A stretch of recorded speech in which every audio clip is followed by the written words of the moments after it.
बघा तुम्ही आहे ना, पत्रकार लोक अर्धे त्यांचे वाक्य दाखवतात आणि अर्धे वाक्य तोडून टाकतात. त्यांनी आता पत्रकार परिषद घेतली ना, त्यांनी सांगितलं ना, खुलासा केला ना, त्यांनी बाळासाहेबांच्या वक्तव्यावर भाष्य केलेलं नाही, परवाच्या मेळाव्यातल्या वक्तव्यावर भाषण दिलेलं आहे.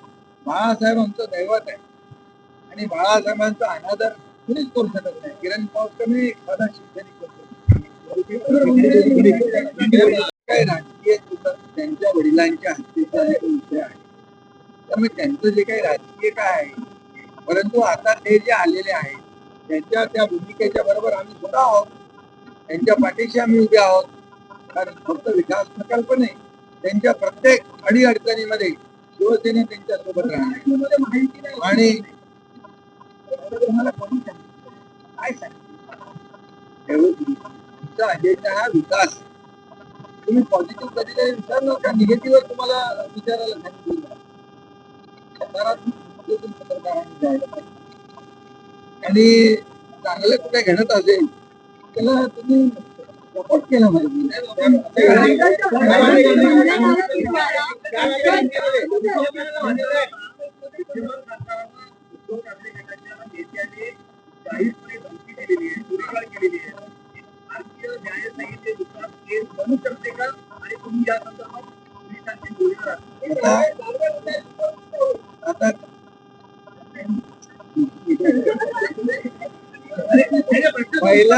आता पहिला त्यांनी आत्मचिंतन करावं, स्वतःचा हिशोब पहिला करावा.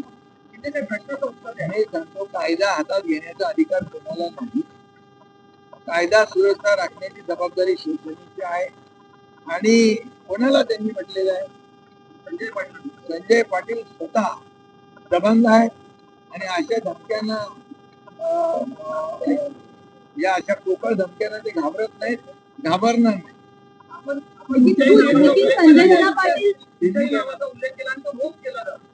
माझा जेवढा नावाचा उल्लेख करतात तेवढे ते खिशात जातात आणि माझ्याकडे लोक जास्त.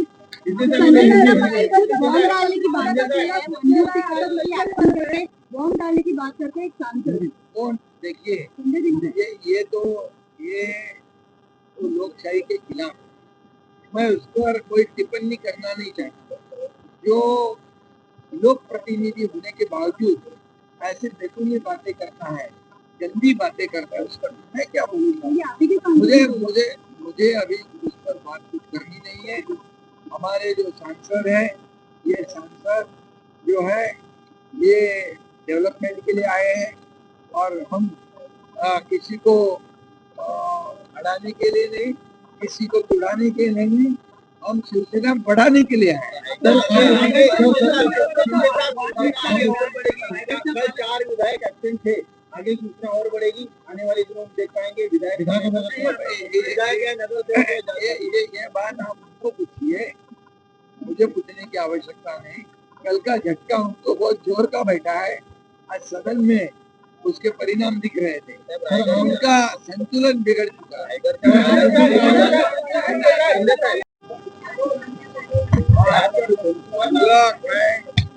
काल अरे बाबा काल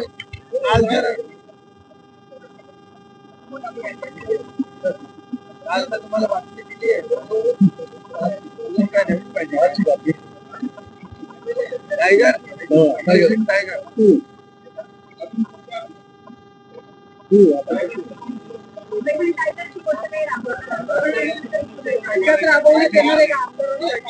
बघा, मी काल तुम्हाला सांगितलं पत्रकार परिषदेमध्ये आणि तुमच्याकडे बातम्या विरोधक उलट्या सुलट्या सोडत होते.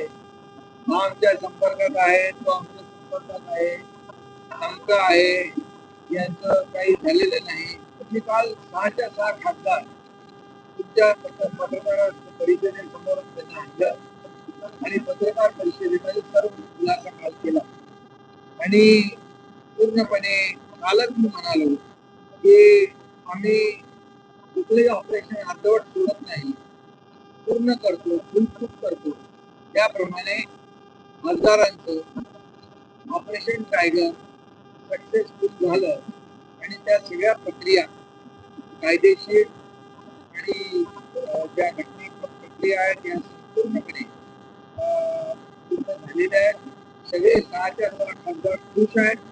आता मला 2 खासदार भेटले आणि ते शिवसेनेमध्ये, मूळ शिवसेनेमध्ये बाळासाहेबांच्या विचारधारेने प्रेरित झालेली शिवसेना, विचारांची शिवसेना, हिंदुत्वाच्या विचारांची शिवसेना, सर्वसामान्यांच्या मनातली शिवसेना, या ठिकाणी या शिवसेनेमध्ये ते काल आलेत आणि आमच्या परिवारामध्ये आले.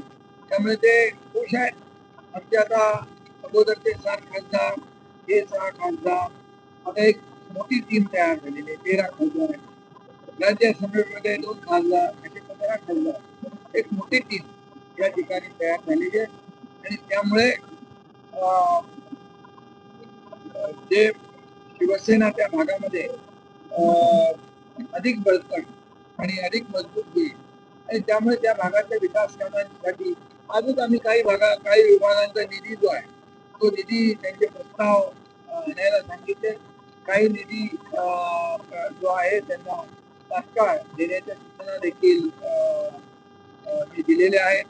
आणि त्यामुळे आता जो विकास निधी, मतदारसंघाचा विकास हा त्यांचा अजेंडा आणि त्याला आम्ही सुरुवातही केलेली आहे. त्यामुळे खऱ्या अर्थाने एनडीएची ताकद जी आहे, आता एनडीएची ताकद वाढलेली आहे. प्रधानमंत्री, आपले यशस्वी प्रधानमंत्री, लोकप्रिय प्रधानमंत्री मोदीजी हे जे काही देशाला आर्थिक महासत्तेकडे नेण्याचा संकल्प जो केलेला आहे, त्यांच्या एनडीएची ताकद त्यामध्ये वाढलेली आहे. आणि म्हणून मी कालही सांगितलं की देशाचे प्रधानमंत्री नरेंद्र मोदीजी यांच्याकडून गेल्या 10 वर्षांमध्ये 12 लाख कोटीचा निधी महाराष्ट्राला मिळाला. विकास गृहमंत्री अमित भाई, सहकार मंत्री मंत्रालय, त्यांच्याकडे 10,000 कोटी रुपये या महाराष्ट्राला साखर कारखान्यातले उद्योग आणि शेतकरी यांना मदत देण्याचा निर्णय त्यांनी घेतला. नक्षलवाद संपवण्याचा निर्णय घेतला. त्यामुळे एक महाराष्ट्राचं योगदान या देशाच्या विकासामध्ये देखील मोठ्या प्रमाणावर आहे.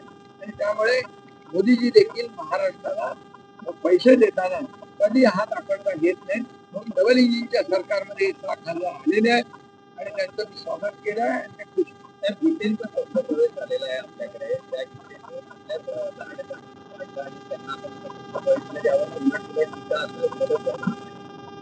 बघा, भरपूर गीते हे अपक्ष निवडून आले, ते शिवसेना पक्षात थेट प्रवेश करू शकत नाहीत कायद्याने.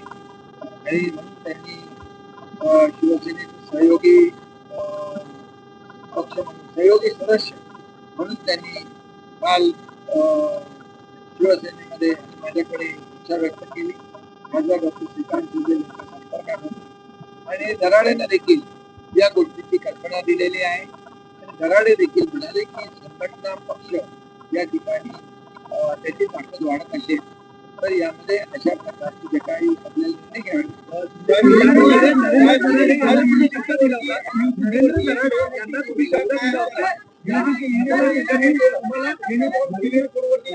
निर्णय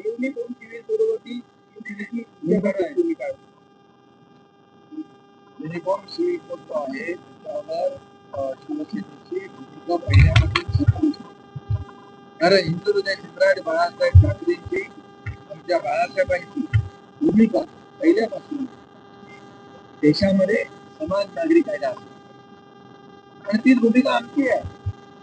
त्यामुळे समान नागरी कायदा, सगळ्यांना समान न्याय, कुठल्याही समाजावर अन्याय होणार नाही, या सगळ्या या बाबतीमध्ये भूमिका आमची सकारात्मक आहे. बाळासाहेबांची भूमिका होती ती आमची आहे. पण बाळासाहेबांच्या विचारांची शिवसेना आम्ही पुढे नेतो. त्यामुळे आणि या भूमिकेशी आम्ही सहमत आहोत. सुटे, तटकरे आणि भरत गोगावले दोघांनी चर्चा केलेली आहे. मी स्वतः मुख्यमंत्री महोदयांशी बोललेलो आहे आणि लवकर यूनिफॉर्म सिविल कोड को लेकर पूछना की क्या भूमिका है. मैंने कहा यूनिफॉर्म सिविल कोड जो है समाज नागरिक कानून, ये हमारे बाला साहब ठाकरे जी की पहले से भूमिका रही है और आज देश के प्रधानमंत्री नरेंद्र मोदी जी भी सकारात्मक है और शिवसेना ये यूनिफॉर्म सिविल कोड के बारे में सकारात्मक भूमिका हमारी है। देश में समान नागरिक कानून की आवश्यकता है, सभी को समान न्याय और मिलना चाहिए, ये भूमिका शिवसेना की है। आपण मुख्यमंत्री असताना छत्रपती संभाजीनगर या ठिकाणी वॉटर ग्रीड प्रोजेक्ट दोन महिने पास झाले 4.5 आता त्याच्यावर इन्फॉर्मेशन नाही झालं. संभाजीनगरची पाणी पुरवठा योजनेचं काम सुरू आहे. मराठवाडा वॉटर ग्रीड देवेंद्रजी मुख्यमंत्री पहिले असताना त्याला मान्यता मिळाली होती. महाविकास आघाडीचं सरकार आल्यानंतर मराठवाडा वॉटर ग्रीड ते खंड बस्त्यामध्ये बांधून टाकलं. मराठवाडा वॉटर ग्रीड प्रकल्प रद्द केला. तो मी जेव्हा मुख्यमंत्री झालो त्यावेळेस मराठवाडा वॉटर ग्रीड पुन्हा आम्ही त्याला सुरुवात केलेली आहे आणि मराठवाडा वॉटर ग्रीड हा प्रकल्प होणार. मराठवाड्यातला दुष्काळवाडा हे नाव जे आहे हे पुसून टाकण्यासाठी, कायमस्वरूपी तिकडचा दुष्काळ मिटवण्यासाठी मराठवाडा वॉटर ग्रीड महत्वाचा आहे. आणि या बाबतीमध्ये आमची जेव्हा मी होतो, देवेंद्रजी होते, प्रधानमंत्री मोदी साहेबांशी चर्चा झाली तेव्हा त्यांनी सांगितलं इंट्रास्टेट मधले जे प्रकल्प आहेत, नदीजोड प्रकल्प, याला नदीजोड प्रकल्पाला प्राधान्य द्या आणि नदीजोड प्रकल्प जे आपल्या अंतर्गत राज्यातले आहेत त्या प्रकल्पांना प्राधान्य दिलं तर मोठ्या प्रमाणावर लोकांना दुष्काळापासून आपण दिलासा देऊ. काम करायला ऑफिस नको का? बाळासाहेब भवन आहे, आणखी कार्यालय, शिवसेना मोठी होती आहे, संघटना मोठी होते, मग कार्यालय नको काय? कोणाला काय प्रॉब्लेम आहे? प्रवेश केलाय 2029 शिवसेनेपासून काल मी यावर बोललेलो आहे. ज्या 7 खासदारांनी शिवसेनेमध्ये प्रवेश केलाय ते 2029 ला शिवसेनेच्याच तिकिटावर निवडणूक लढवतील आणि महायुतीचे उमेदवार म्हणून निवडून येतील.